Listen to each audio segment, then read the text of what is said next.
quite often we end up buying properties based on a budget. Of course, as life goes on, there are ways to increase our wealth. I want to talk to you about really that process.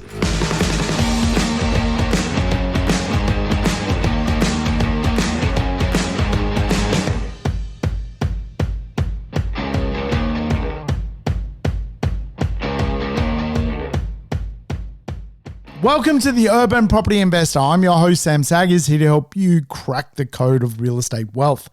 Today's show, a code cracker, trading the dud for the diamond. We're going to dig into what it looks like to upgrade your property portfolio. It's a great conversation. I think we're going to dig into some good concepts around how to make money out of real estate and how wealth generation is really linked to the type of assets you hold inside of the property marketplace. But we've all got to start somewhere. And as we start as a property investor, quite often we end up buying properties based on a budget. Of course, as life goes on, there are ways to increase our wealth. I want to talk to you about really that process. So it should be a great show. Welcome back, regulars. Thank you for tuning in. And of course, if you're new to the show, play the program in double speed, get your life back. And just remember, all of the episodes I've done on the Urban Property Investor are actually lessons on real estate. So feel free to go back. If trading the dud for the diamond doesn't sound like it rocks your world, you don't have to listen to it. You can go back in time because there's plenty of good content that pertains to other ways to analyze real estate. So check it out, scroll around, and don't forget to leave a review if you're listening to the show and you like it. I just had a look. We've had no reviews. In fact, really brave 5555. You're still on top as the reviewee of recent times. So thank you again, brave 555, for your efforts. But hey, let's do this. Let's do the show. Now, I think when it comes to buying real estate, there's a few phrases which often resonate in my world. The first one is buy well, never sell. And of course, for a lot of people, that is the way of the world. They've got a lot of capital that they can deploy in the marketplace. They can choose some of the better assets floating around the real estate world. So really today's talk of trading the dud for the diamond is not necessarily something that they need to even consider. So if you've got diamonds, then you should probably just stop listening to this podcast and go do something else with your time. However, for a lot of people as well, they need to buy well, but strategically sell to ultimately upgrade their assets. So they obviously need to go and buy a property based on their budget, the best property possible at that point in time of the cycle per their budget, and then at some point release that wealth and go again. And so today's conversation really pertains to really the start of someone's journey. And as we know in real estate, there are cycles when it comes to how we approach investing. There are generally three which relate to the life cycle of an investor. The first is acquisitions, how much we can buy, where we can buy. The second is consolidation, and the third is really legacy, living off the means of our investment. And of course, for a lot of people, they're never going to save themselves wealthy, so they need to embrace the concept of leverage. And of course, leverage begins with a lot of people when they buy their first home. They're borrowing 95%, deploying a small amount of capital, and ultimately have a threshold of what they can buy. And of course, it's very natural to go through this. So the younger you are, generally you don't have a huge amount of money saved up. You've got a very small deposit. And of course, the type of properties you're exposed to are very, very different to perhaps if you are much older with a higher income and more capital. And of course, for a lot of property investors as well, they have a small deposit, need to borrow at 90%, even get lender's mortgage insurance to put their foot on a property. As we know today, the idea of borrowing bucket loads of money and getting access to cheap money and having huge deposits is a tough ask. And so again, what we need to do is not invest like it was the year 2000. We need to invest based on some logic, which is really based on the current cycle. And I think the cycle really changed when the Royal Commission changed the way borrowing worked, that it's now very, very difficult for people to access a lot of serviceability and a lot of money just based on, fudging some numbers and sending it off to the bank. So acquisitions is really all about, using the banks, leveraging the best we can and getting to where we need to go. And of course, that process of buying a property, adding some value to it, watching it grow can take a fair period of time. In fact, it's fair to say that you've got to give yourself 15 years quite often before you can upgrade your strategy. And that's where we get to really today's conversation. Quite often we go through what is known as consolidation. And consolidation can include upgrading and consolidating your position in the real estate marketplace. Consolidation is often referred to as debt reduction, but certainly as I've consolidated my assets over the years, it's both a mixture of debt reduction, debt elimination, and also trading the dud for a diamond and consolidating my position in the real estate world. And as I say, when I say dud, I just mean simply a get started piece of real estate. Obviously, there are plenty of market lemons out there which don't work. You should actually trade them up ASAP. But certainly, if you buy well and strategically sell, you would have bought something which is worthy and is going to get you a good rate of performance. But really, the idea of consolidating is simply looking for a higher level of performance and moving around the monopoly board, so to speak, in a higher and superior direction. When I bought my first property, it was, $30,000 deposit down, which took me a long time to save. And, I used a first home buyer grant to get into the market. And really, ever since that day, I've been leveraging and upgrading ever since. And today I own some of, what would be considered very A-class properties, surrounding Sydney Harbour. And really, all I've done is leverage my way to that space using a consolidation strategy, which is simply buy a property, and once it reaches its best level of performance, consider what the options are to go again. Now, obviously, there are a few caveats around what I'm going to talk about today. One caveat is if you don't have a lot of time left on your time horizon, what I'm talking about is also quite irrelevant. Because if you've got one last chance to borrow money, you've got a considerable deposit, you don't need to consider an upgrade strategy. You just buy the best possible property you possibly can. And, certainly there are ways to look at real estate that way.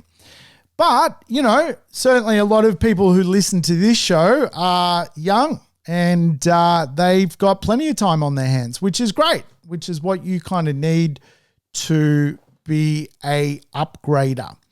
Now, the other sort of caveat to the conversation is don't get bored with your investments. A lot of people misunderstand investing. The biggest problem you face as a property investor when it comes to buy and hold real estate is really the problem of time. Time in the market. Time is your friend. Time for real estate to work and grow and improve. So be very wary of really what we call the 6-year property itch, because it does come along and a lot of people dud themselves out of perfectly good opportunities and surrender properties, which are perfectly fine, and then can't rebuy what they have surrendered because they get very bored with their real estate. Now, remember, if we're going to talk about upgrading real estate, we're going to talk about a level of performance to get to the upgrade. And so be very, very wary of just getting bored with your investments. A lot of people love to tinker.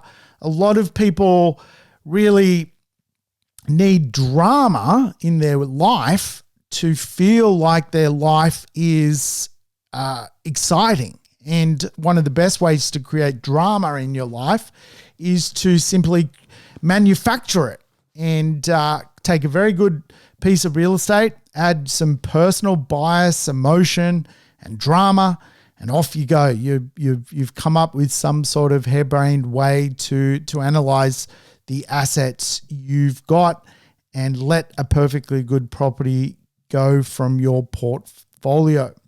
So a lot of people obviously get bored of their investments and don't know how to even self-analyze their real estate.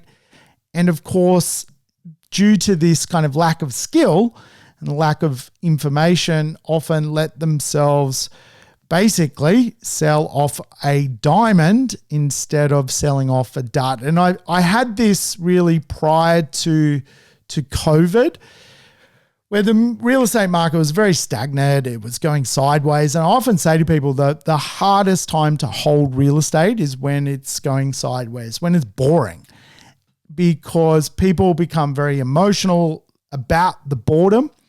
And, prior to sort of 2020, when the market really sort of took off, a lot of people got out. They were just sort of bored and looking back, it's cost a lot of those people close to $1 million because the property was perfect. They were just emotional. They were not patient and cheated themselves out of some serious dough. So time is the biggest problem as a property investor. We know that. And the longer we hold real estate, the more it compounds on itself. And again, if you look at the concept of being a property investor, short term is 7 to 12 years, medium term 13 to 20 years, and long term 21 plus years. Anything before that, trading is 12 to 24 months. That's really a development strategy.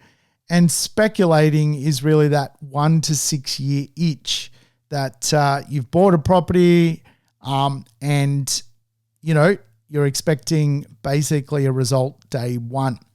So just remember, if you're going to upgrade, I always recommend a medium term strategy, which is really that 13-year plus. You'll really get the best results doing it that way. Can we do it faster? Yes, we can. To do it faster, we're going to have to force some value on the real estate and also force the value on ourselves, on our personal income profile. We'll talk a little bit about that. But as we know, Australia is amongst the most expensive real estate markets in the world. And of course, we are a high growth country. Australia grows all the time. There's people coming here left, right, and center. It's a lot of activity. It is really a high growth country compared to some of countries around the world, which are very low growing.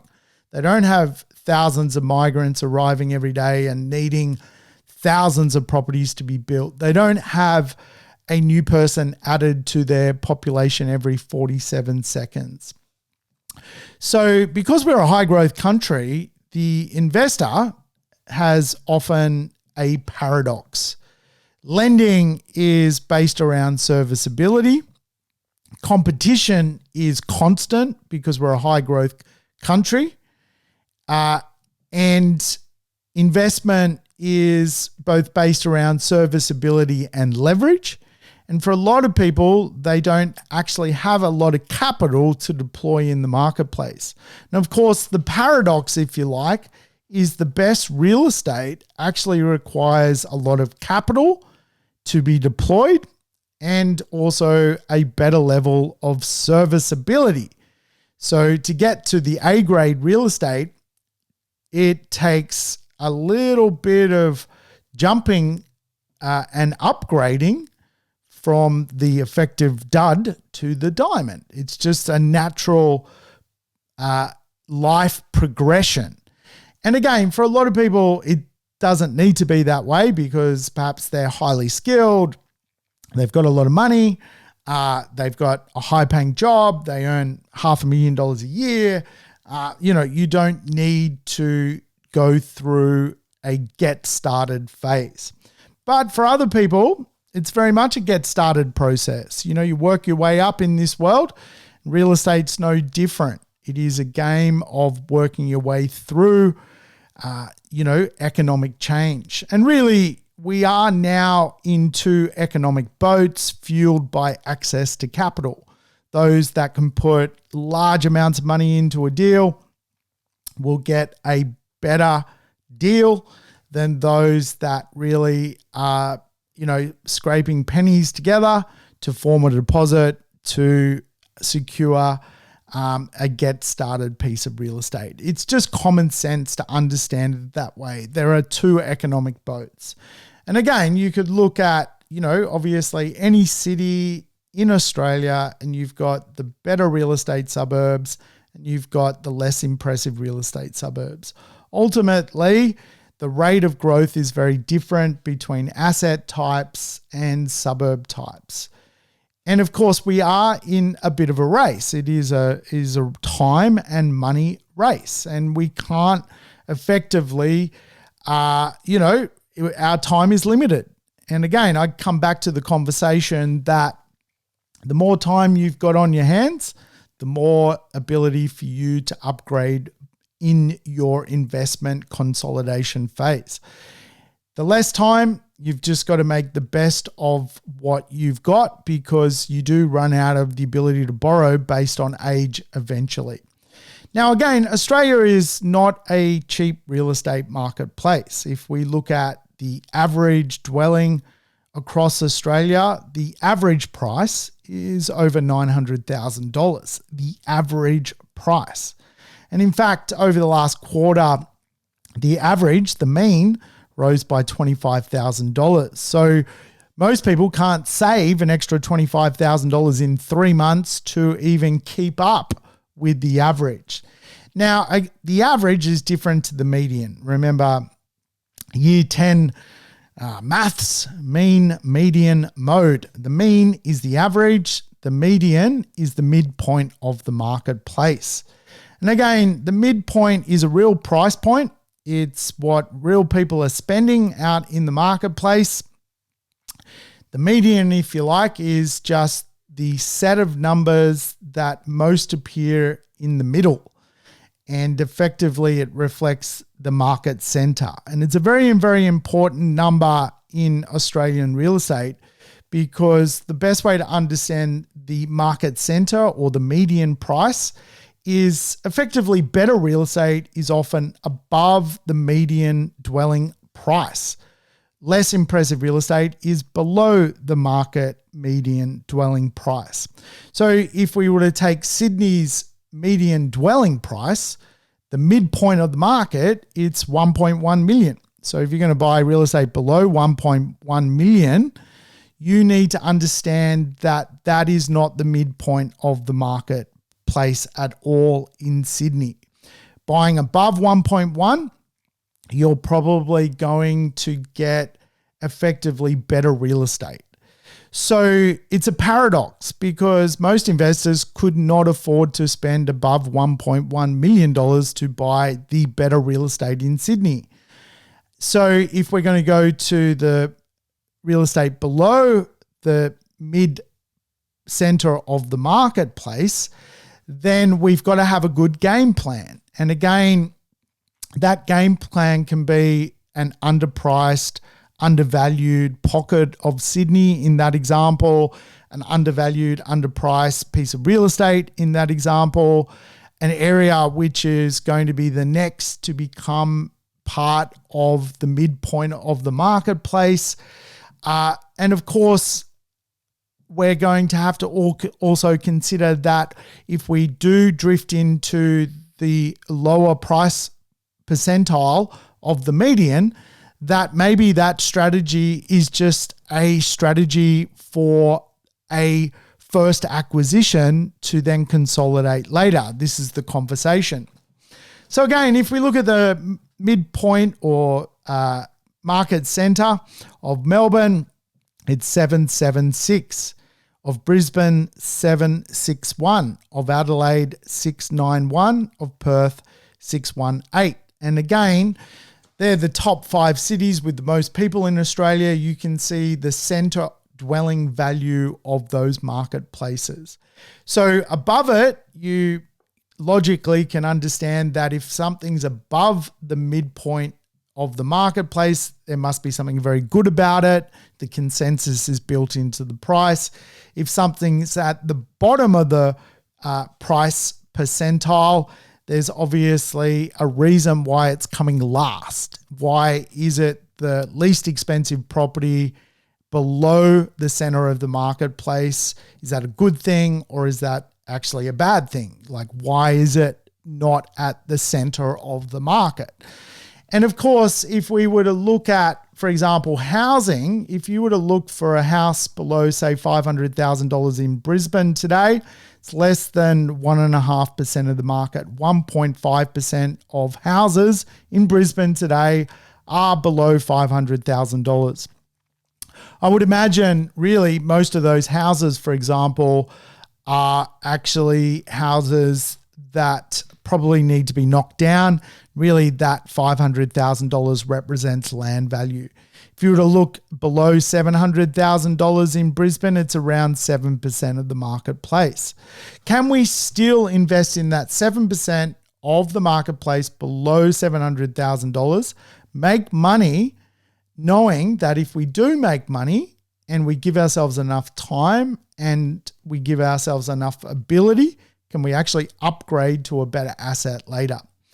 Today, I want to talk to you about that because it's a strategy I use. I use this strategy myself. I recently did an upgrade. I actually had a 1-bedroom apartment in Brisbane. I watched it go from its floor value to its ceiling value, which I'll explain. In other words, I bought it at the right price. I sold it at the right price. I've taken the gain less the capital gain to form a deposit with some other savings to jump into a much better piece of real estate. I've upgraded because I've bought a property at its floor value and sold it at its ceiling value. But again, like the same concept can be, explained if we went to the housing market in Melbourne. Less than 2% of stock is below 600,000. There's actually 15% of product sitting between $600,000 and $800,000. But again, it's like, how do we buy below the center of the market, buy a piece of real estate, watch it perform, add some value to it, and do we actually hold on to that real estate and make sure it's perfectly fine for our retirement? Do we actually flip the deal, sell out of it, and upgrade because we are going through a different economic cycle? It's very much the conversation. And of course, if you were to just simply imagine a Monopoly board, you know how a monopoly board works. You know the best real estate is the sort of dark blues and greens. You know, the second best real estate is the yellows and reds, third best orange and pink, and of course the sky blue and the sort of darker brown are the least impressive properties on the monopoly board. So if we want a higher return in our life, eventually we have to migrate our money to the best possible marketplaces. And obviously, if we are an investor, we're borrowing money, we're leveraging, we have a ceiling of what we can borrow. And so this is going to create trade-offs. It could be a location trade-off, a neighborhood trade-off, an amenity trade-off, an infrastructure trade-off, socioeconomic trade-off, age of dwelling trade-off, a size of dwelling trade-off, a dwelling type trade-off. These are some of the examples of what you give up when you have a limited budget in real estate. And of course, when it comes to investment, quite often the trade-off is also leaving very efficient real estate areas in the inner and middle ring. You know, a lot of people can't afford the middle ring of Sydney today. You know, the average house price, the median house price, the middle of that market is more like $2 million. And again, you know, a lot of people need to start their investments in new suburbia, new communities, as opposed to rundown suburbia. And there's nothing wrong with that. It's just a way of growing wealth. And a lot of people get fixated on the concept that you must buy the best property that you can possibly ever buy, but don't take into consideration that a lot of people just simply can't afford the best possible property in the market, and they're going to have to go through some wealth building. And you should buy the best property you can buy for your budget in the best possible marketplace. But sometimes a lot of property investors feel alienated that really the conversation is the most aspirational properties do grow the best. Really, you've got to go, okay, this is a two-step strategy to get where I need to go, not a one-step strategy when it comes to property investments. And of course, a lot of real estate today is under threat. You know, if we were to look at, you know, gun apartments, the type of apartments you want to buy in Sydney, Melbourne, Brisbane, Newcastle, Canberra, they're under threat. They're not cheap to buy. If you were to look at some of the middle ring houses in suburbia, which, you know, are 10 k's from the city of major metropolitan cities, some of the best cities in the world, highly ranked cities, livable cities. You know, it's very difficult to be 15 k's from Melbourne and buy, you know, a gun house for, you know, 600 grand. It's not going to happen. So for a lot of people, the idea of getting to the next phase is really their objective. It's a two-step process. And when we look at the extreme values that can be created out of real estate, again, there is some economic principles as to why the best areas perform the best when it comes to real estate. Step 2 is to get to those areas for a lot of people. And really to understand it, you've got to think about, well, when you remove investors and first home buyers from the stockpile of what is produced in real estate, i.e. product is produced for housing and it's really designed at an affordable rate, and really the bulk production of real estate is for first home buyers. And of course, investors can jump on that stockpile as well. When you remove first home buyers really from a suburb's profile, in other words, they can't afford to buy there, then ultimately you remove the mass production of real estate. And so less stock is ultimately produced in that neighborhood. And of course, eventually you see a price extreme off the back of that, that there really is no way to create affordable supply in a suburb. And so the suburb just lives off its existing supply principles, and ultimately the rate of growth accelerates in those areas.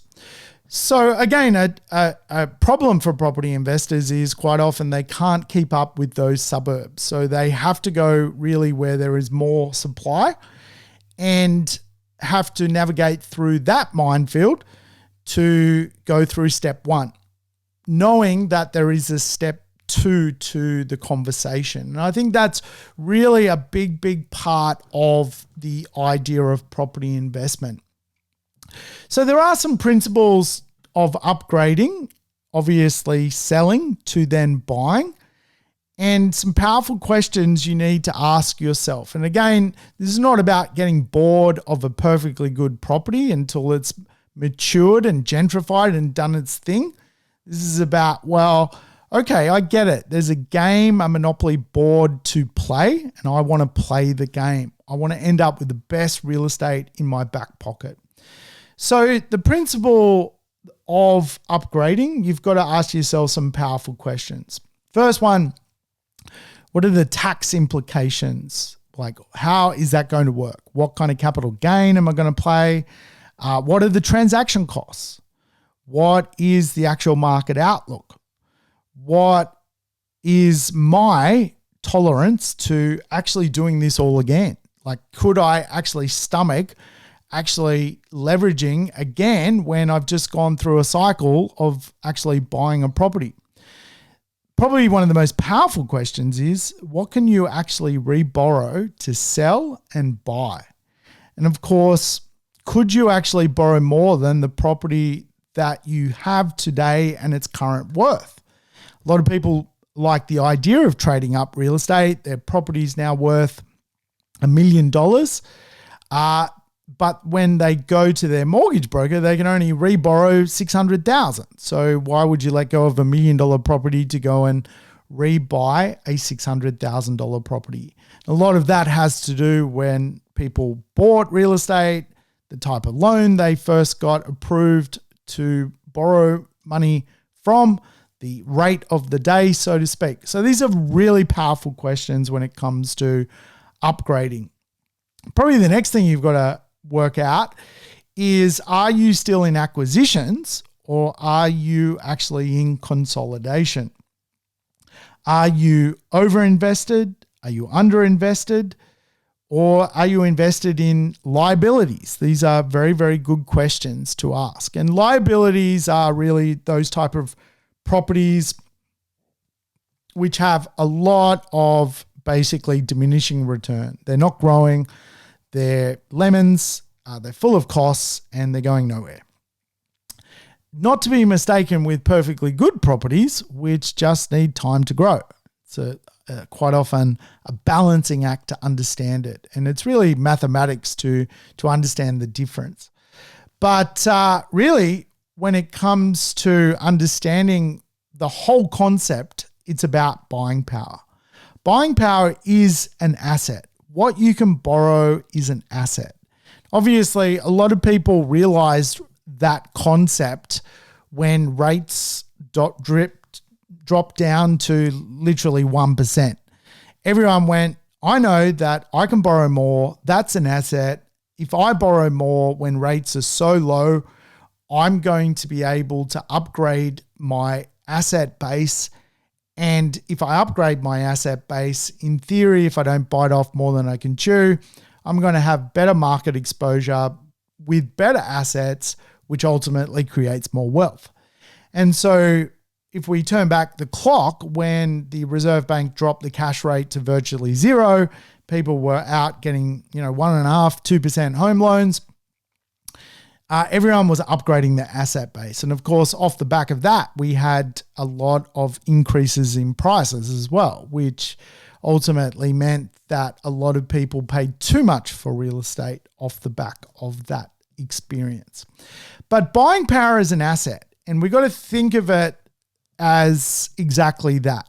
And of course, when we think about buying power being an asset, we've got to then distill down where is the interest rate cycle, how much do I earn, and how could I use that piece of information to steer where I need to go as a property investor. And of course, the principle of upgrading real estate is the first property we bought, we would need to have bought something half decent, because again, if we've bought a market lemon, we're not going to have a gain to use to help upgrade our position. And of course, buying well comes down to being able to force some value on real estate. And I'm a big believer of just using the gift of the gab to find a deal which has a bit of a discount. You know, why not just ask for a discount? Try and find a deal which basically is underpriced. Or even a renovation or a new build which is underpriced. Like if someone else is overcapitalized and they've done all the hard work, there's a discount in that logic. Obviously, you can force value through building a property, renovating a property, or even through pre-construction of a property. You can force the value, you can buy well. But all of that is all about buying well. Even if you speak to the greatest renovators in the world, they'll tell you it's all in the buying. When you build, it's all in the buying. When you do pre-construction, it's all in the buying. When you buy a discount in the market, it's all in the buying. So obviously, if we buy step one very well, the first property, it's going to accelerate the turnaround time to get to step two, which is selling the first property and jumping to the second property. Obviously, the principle only works if you've made a capital gain. You're not going to be an upgrade based on really, you know, you need the gain to help form a higher deposit to get more capital into the marketplace. And, you know, I think if you want to understand some of the mathematics around what I'm talking about, I would go back and listen to Holding On to Real Estate, episode 161 of this podcast. And if you want to understand capital gains tax, I would probably go back to episode 160, Understanding Capital Gains Tax. Between those two episodes and this episode, it's like a family of episodes which all link together. Obviously, the other assumption is that you just can't simply recycle equity and buy more real estate, because again, if you are equity rich and you've got lots of servicing and you can again deploy capital into the market and build a portfolio, you should go probably down that road. When it comes to upgrading real estate, it's really you're locked. You can't do anything else. So you start to go, okay, I'm locked up. I'm stuck with this property. Do I like this property or not? If I was to unlock the one asset by selling it, capitalize on a gain, could I actually borrow more money to invest? What could I borrow? If what I could borrow allowed me to go into a better marketplace, a better suburb and a better asset class, is that a wise thing to do? These are all the questions you've got to ask. But effectively, the principle of this is buying power is an asset, and you need to go, well, okay, I've got a tangible asset. Do I trade that in for more buying power? And what can that buying power generate? Obviously, the concept of upgrading is all based around the law of demand. And again, if we think about a real estate marketplace, it has a demand curve. And what can happen is we might buy in an area which is far more based on get started, momentum, futurism of suburbia. It grows in value. whilst a very traditional marketplace may do nothing. And really all of a sudden we've got a relative amount of growth coming out of a area gentrifying, but then it reaches its ceiling. Whilst another marketplace, which is in the same city, which is ultimately a better suburb, has remained low in price. And so you always get this kind of flexion point in real estate, particularly in the same macro marketplace of certain places doing better than others, and allowing for flexion points, I don't even know if that's a word, for you to jump into another suburb. So the demand curve really pertains to cities, suburbs, and property types. And of course, as I alluded to, this is where we understand the demand curve actually allows for an asset ceiling and a floor price in the same place. So you can effectively get a price ceiling on one asset and a price floor on another asset, and really that's your crossover point. And I recently did this, right? Like I had a apartment I bought up in Brisbane.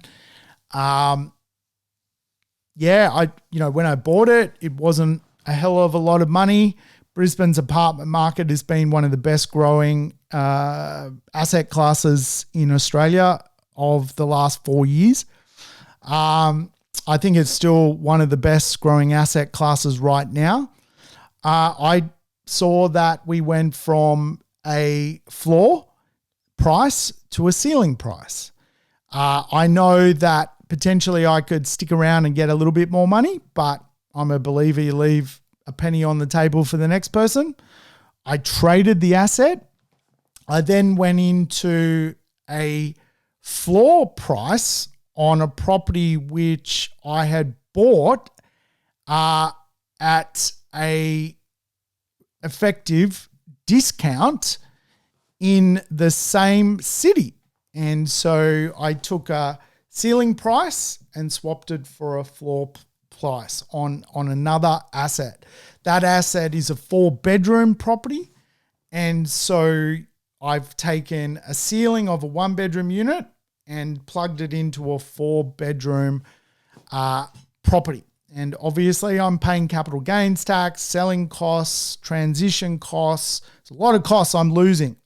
The reason I'm doing it is I believe the floor value plus the rate of growth on the next asset is going to outperform the ceiling value and the rate of growth on the apartment. So fundamentally what causes price ceilings and price floors is really demand. And demand swings in roundabouts all the time. It's really hard to forecast what demand is. People moving from the country to the city, the urban to the suburban, people needing, millennials needing 4-bedroom properties to have babies instead of 1-bedroom properties,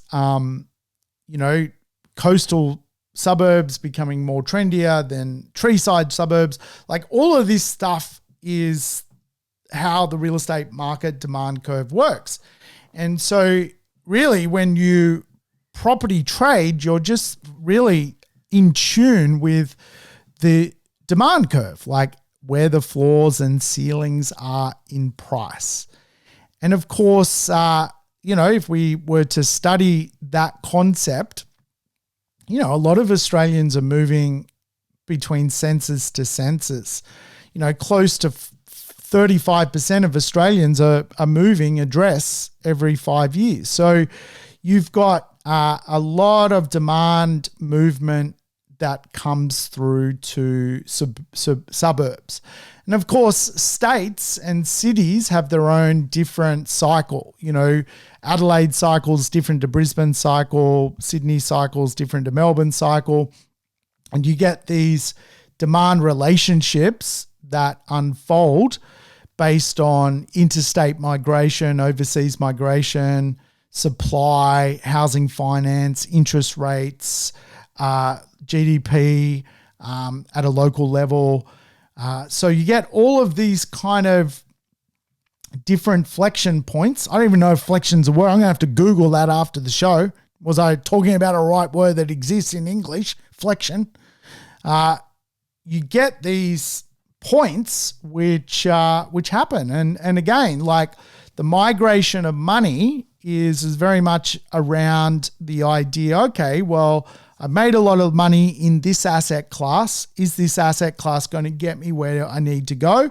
Do I need to sell it and swap cities? Do I need to sell it and swap suburbs? Or do I need to sell it and swap asset types? For me, the latest trade I did was swapping asset types. I went from a 1-bedroom to a 4-bedroom asset type. Same marketplace. I didn't leave Brisbane. I just simply swapped asset types. And again, maybe some of this will make more sense as I get to the sort of end of the podcast. But, obviously you could go to an undervalued city. If you're happy investing there, you take a price ceiling in a city which has reached its price max, and you move it to a city which has at its price floor. So that's the model. That's the name of the game. And, for a lot of us, getting involved in changing suburb, dwelling, or city is really comes down to a model. And I always teach the MAD model. Yes, the MAD model, theory of MAD. I often refer to it just from my own memory as two mad cats. It was always taught to me as two mad cats. If you can understand two mad cats, believe it or not, you're going to understand the theory of upgrading. Now, the first mad cat is just as simple as it sounds: money, advancement, and demand. Money, advancement, and demand. So to do an upgrade, we need to understand and address the first mad cat: money, advancement, and demand. Money is just the money cycle, the cash rate. Cash rate obviously affects the interest rate of the day. And as I alluded to in the past, if interest rates go down, it's a lot easier to upgrade your asset base. It's as simple as that sounds. If interest rates go up, it's a lot harder to upgrade your interest rate. Upgrade your asset base rather. Obviously, the other part of the puzzle is advancement, personal finances, your income basically. And again, like as you go through life, you go through the ability to earn more money. Your career advances, you grow different income streams, you improve your financial skills, your salary wage starts to increase because you're more confident, you're worth more to the market, you are better educated and have a higher skill base. And of course, if we were to track what people earn in their mid-20s to what they earn in their mid-40s, it's chalk and cheese. And of course, you might buy a property in your mid-20s, which by virtue of your ability to get into the market is a great property. There's nothing wrong with the property. It's not the best possible property, but it's a great start. You get your foot in the door. And you'll often hear older people say to younger people, just get your foot in the door. And it is very, very true. It's really the model. Like we've got to get our foot in the door, but perhaps when you're in your mid-30s or in your mid-40s, you earn more money. You're worth more to the jobs market. You're earning a higher salary. And the point of the conversation is you might have a piece of real estate which you bought based on different economic principles of the younger version of you. You've bought a property, it's done well, but is it time to, use the fact that you earn more today. If you freed up the debt which you hold on the asset you bought in a different economic cycle, could you actually use the buying power principle, that buying power is an asset, and upgrade when it comes to your investment philosophy? This is the conversation. And of course, demand is a big part of the cycle. Obviously, I just explained the demand curve, but there is the principle that also, as time goes on, some real estate starts to not actually perform to the level it has performed in the past. And again, performance decline in real estate is a real thing, i.e. the first 15 years can be high performance. The second 15 years, your performance starts to wane. And you've got to then go, okay, if I'm going to trade, I'm actually assessing my real estate's ability to perform. So I often teach this. There are 3 obstacles to performance: functional obsolescence, economic obsolescence, and physical obsolescence. Obsolescence is just a tense of obsolete.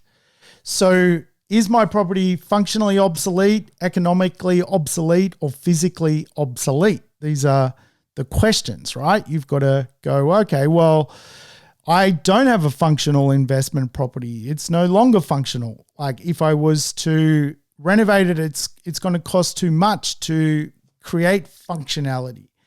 And, even when I looked at my 1-bedroom apartment, which I bought in a different era, the new 1-bedroom apartments in the marketplace just smoke the functionality of that 1-bedroom apartment. It was dysfunctional. And the reason I took the ceiling value for the asset's price was I was very concerned around this property is dysfunctional. It has, compared to more modern properties being produced, less ability to function at a higher rate of growth. So the reason or the logic I chose to move was functionality, functional obsolescence. The functionality was becoming obsolete. The next is economic obsolescence. So obviously when I looked at the real estate, I was like, okay, it's had good growth, but will the growth that I received in the past mirror the future? And I could see some economic obsolescence when I looked into or over the horizon based on financial calculations. And physical obsolescence was really another driver as to why I decided to move on from that property. The building which it was part of was 45 years old and starting to get all sorts of problems associated with it. It was worn out, it was outdated, and all of these problems were starting to be part of the economic impact on the property's ability to perform. I would collect rent, and the rent I would collect would go to a repair, basically, of the overall building. And so when I looked into why that property performed over the last 15 years, and I guess relay that over what the future 15 years looks like, I see a disconnect.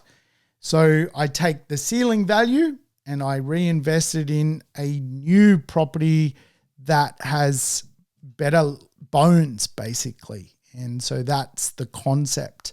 And of course, for a lot of people, real estate starts to have failed urbanism. They're never to be gentrified. Properties in declining neighborhoods. And these are some of the red flags that really potentially you've bought the wrong asset to begin with. And, maybe you're just better off going, you know what, there's a small little uplift there at the moment. Probably better off just maybe even restarting at step 1.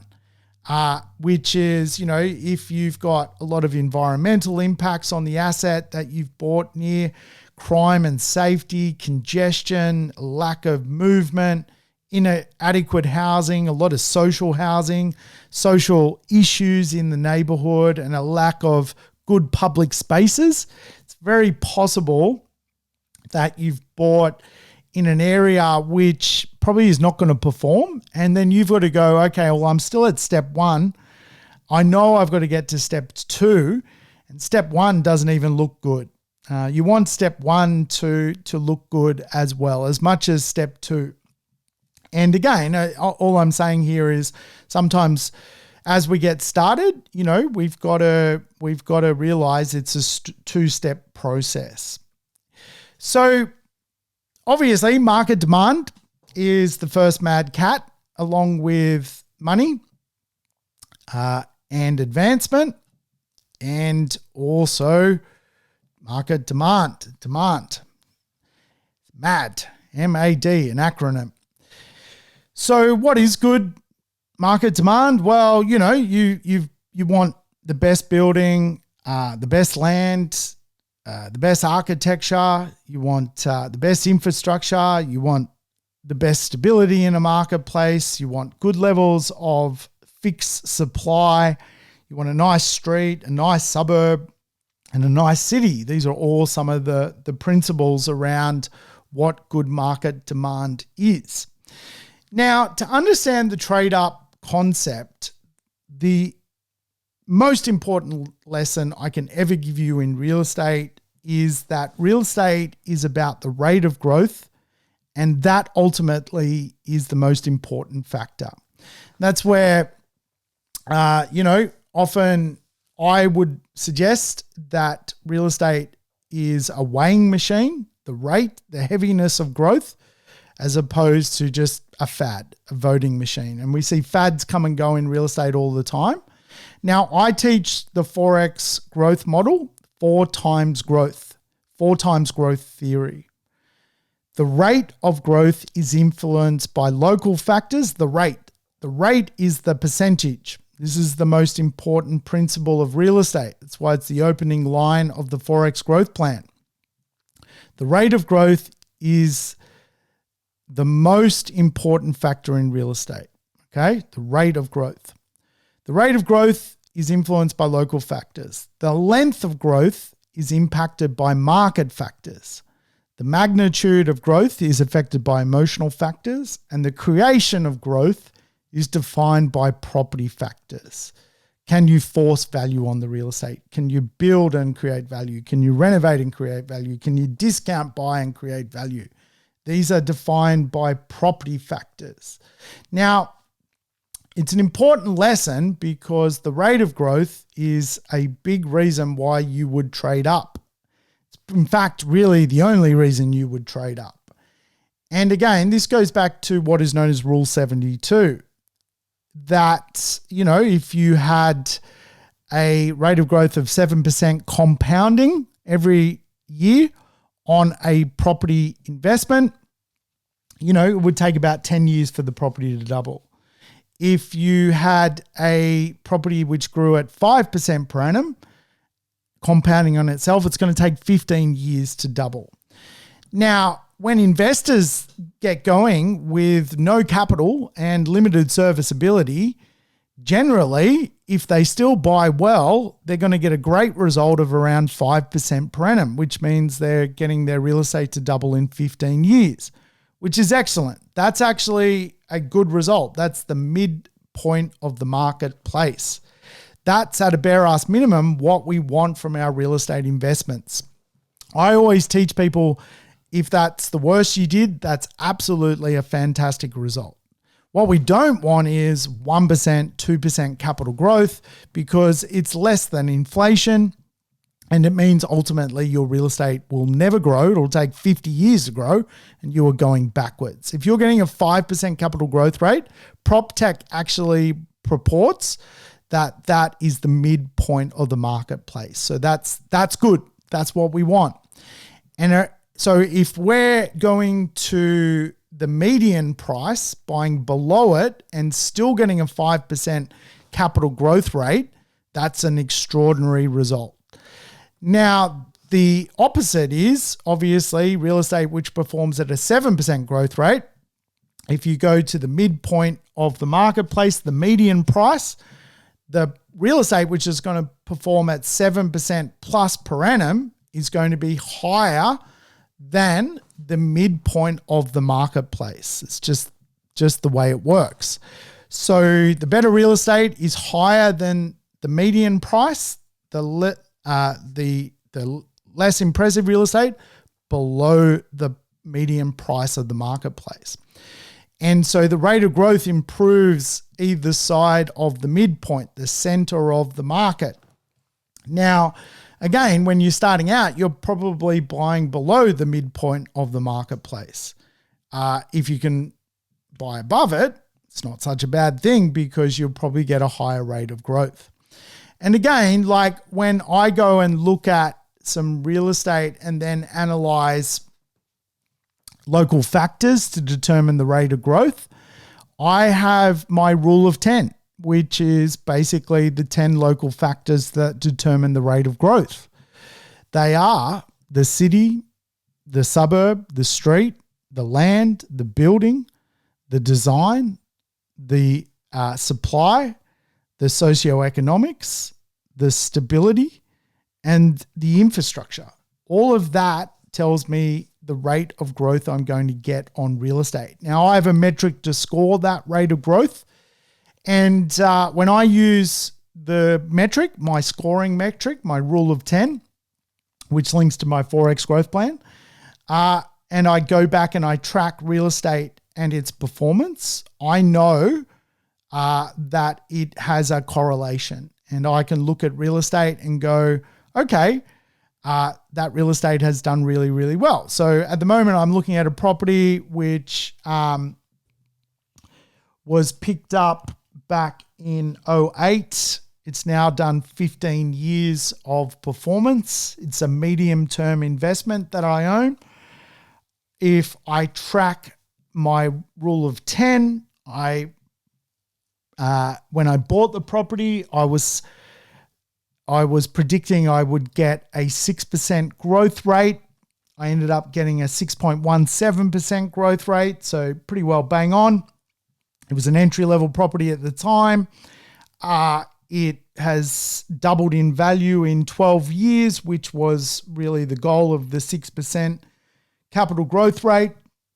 Today, though, because it's 15 years in, the 6% growth rate is still unfolding, and the asset's gone from basically 415 to closer to $950,000. So it's done its thing. It's performing really, really well. And now I go, has that reached its ceiling? And should I take that ceiling, sell it, and go find a floor? That's basically the logic, right?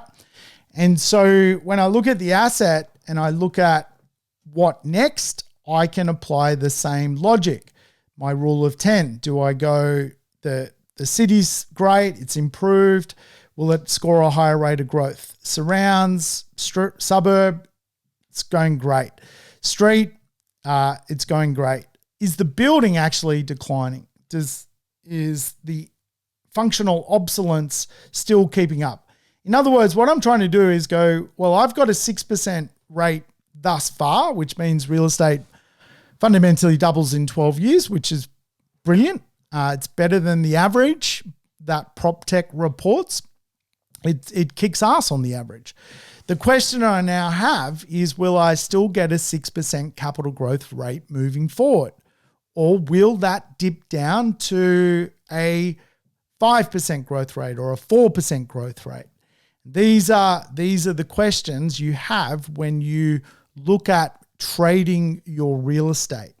Now, if the real estate just does its thing and sticks at 6%, I'm keeping the real estate. If it's dropping to 4%, I'm questioning whether it's time to take the ceiling price I have and go and find a new floor in the marketplace. And that's the model of upgrading. So let's simulate an upgrade having a chat on the podcast. Imagine you had a $750,000 property today. It's got a 5% rate of growth. Or you could sell that property, which you have a $750,000, which is its ceiling value. You could take the gain and you could go buy an $850,000 property, which actually is above the midpoint of the marketplace and get you a higher rate of capital growth. In this simulation, a 7% growth rate. Okay, so the $750,000 property, let's assume we paid $500,000 for it. Okay, so we paid $500,000. It's now worth $750,000. We've had a 5% rate of growth. We're now questioning whether it's time to upgrade our strategy. Let's just go through some numbers, right? So obviously, let's assume that you would pay 24% for capital gains tax. And again, if you don't understand capital gains tax, go and listen to my episode. So let's start again. We bought a property for $500,000. We can sell it for $750,000. And if we were to keep it at $750,000 today, it's going to get a 5% growth rate from the $750,000 point onwards.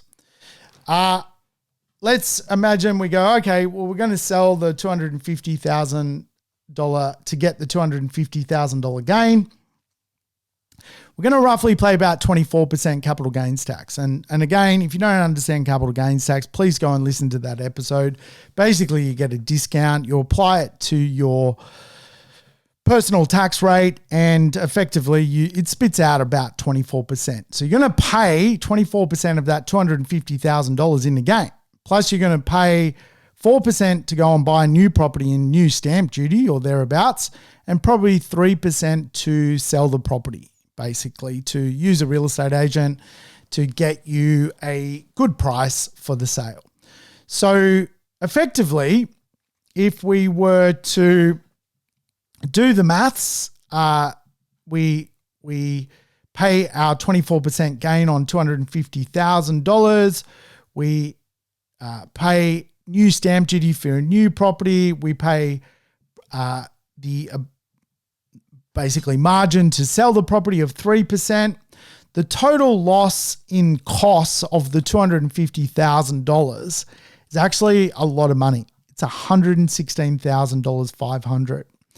But, this is the but, we've now got $133,500 in our back pocket, which we can use to form another deposit and go and buy a property. Now, assuming we also get our original deposit back from the $500,000 property we bought, we've got some money to go and invest. And all of a sudden, when we bought that first $500,000 property, which went on to become $750,000, let's say we used a 20% deposit, that's $100,000.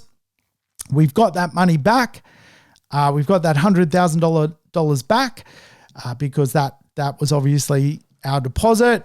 And that comes back to us because we wouldn't have had debt on that section of that original step one purchase. So now we've got sort of $233,000 to go and play the real estate game. And of course, the goal here is to go, well, the property I bought, my get started property's got a 5% growth rate, which is a great growth rate, by the way. But now let's upgrade to a much fancier suburb and a higher price point property. So if we went to some loan calculators, assuming we've improved a little bit everywhere, we can now borrow a larger sum of money because ultimately we have a larger deposit.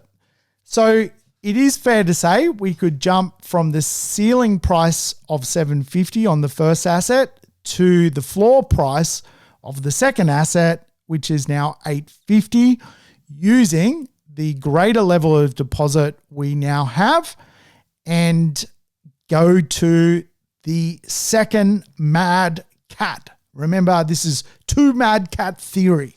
First mad cat is money. Basically, the idea of attaining more wealth out of our job and advancement and demand. The second mad cat is the mean absolute deviation. It's an acronym, MAD. Effectively, the mean absolute deviation is, in simple terms, how far apart are we? And obviously, it's really the average distance between individual values in a data set using the mean of that data set. And so the second mad cat, the mean absolute deviation.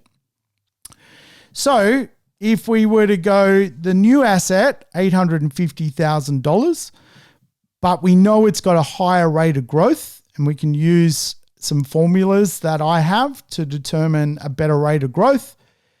It's a little bit crystal ball, but it can be done. Growth at 7% using some formulas.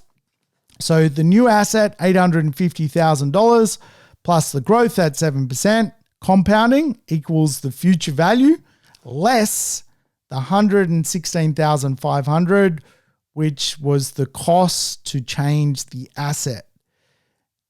The absolute deviation from the mean. This is what we want, the second mad cat, mean absolute deviation. So let's bring this home, keeping the first property at a 5% growth rate, 5% compounding on $750,000. In 10 years, the property, if we just kept it and didn't trade, would be worth $1,110,000 based on a growth rate of 4%. So, sorry, I explained that wrong. Keeping the first property, and if it's going to go in decline. Now, remember, functional obsolescence, economic obsolescence, and physical obsolescence. So we assess the first property and we go, okay, well, we've been getting a 5% growth rate on this thing. It's done pretty good, but will it get a 5% growth rate moving forward? Will it actually dip to 4%? So the first number we look at is the mean absolute deviation going the other way. If the 5% growth rate becomes a 4% growth rate. After 10 years, that $750,000 property is now $1,110,000. If it was to maintain its 5% growth rate rhythm, which is still a good growth rate, the $750,000 real estate becomes a $1,221,000 piece of real estate, which is great, which is awesome. And again, that's just not even bothering selling and rebuying and paying capital gains tax. But if we were to sell and buy at a better rate of growth, then let's look at the mean absolute deviation, the second mad cat.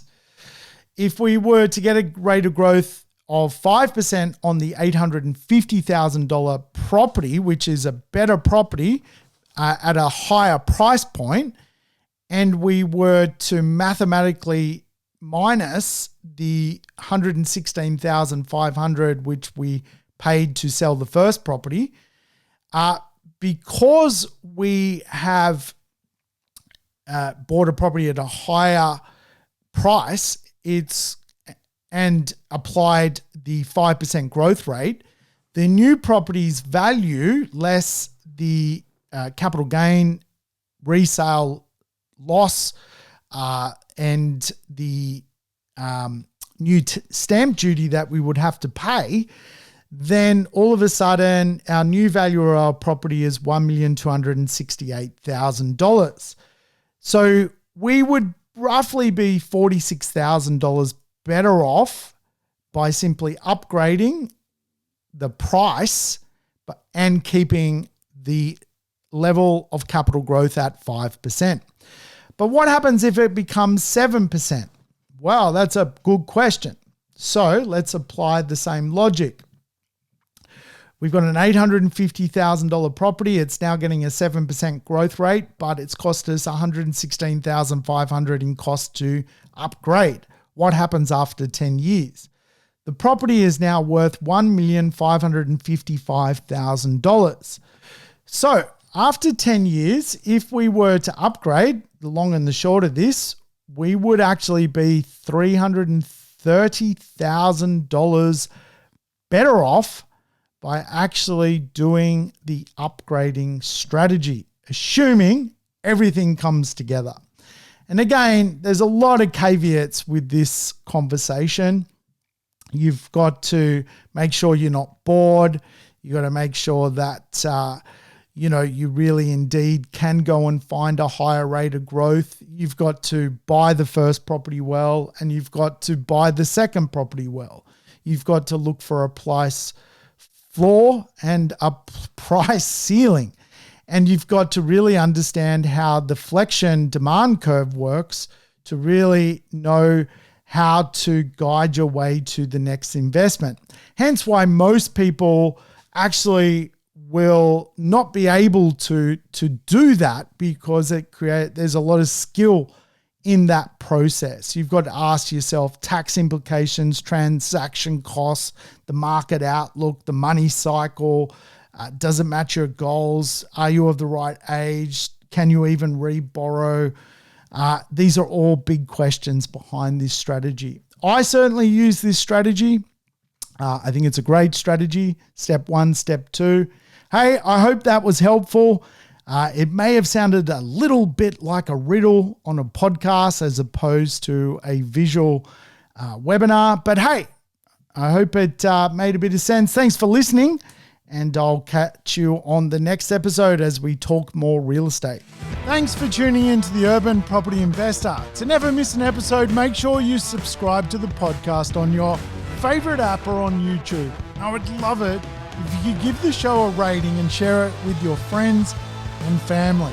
In between episodes, you can always keep in touch with me by connecting on social media over Facebook, Instagram, or LinkedIn. Until we meet again on the next episode of the Urban Property Investor, take care and bye for now.